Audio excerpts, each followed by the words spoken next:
is Afruz Amighi. The artwork you are seeing is entitled My House, My Tomb, and I made it in 2015. The story behind the sculpture My House, My Tomb is based on one myth that grew up around the Taj Mahal.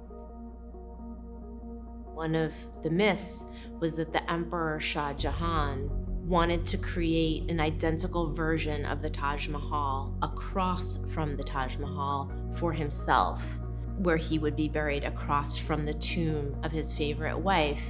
The only difference is that this second Taj Mahal would be built out of black marble as opposed to white marble.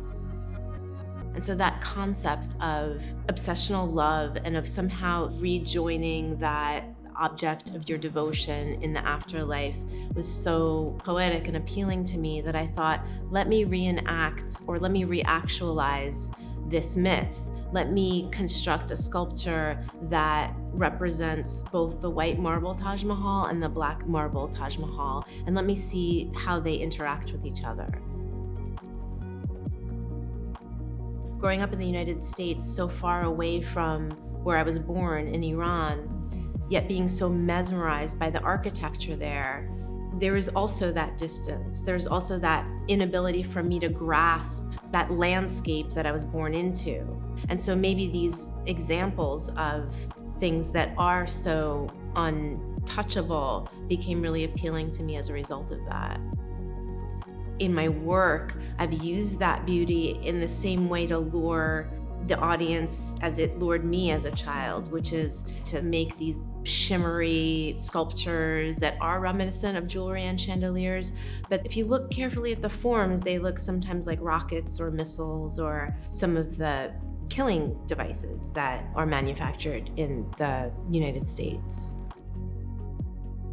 Light and the manipulation of light, it's a material that I use in the work. So light is urgent for me, but it's also a very whimsical and playful part of the process of me making my work, and usually the last part of it. For me, the most important thing about people experiencing My House, My Tomb is that I hope that it's experienced viscerally, emotionally, in people's bodies, in people's heart.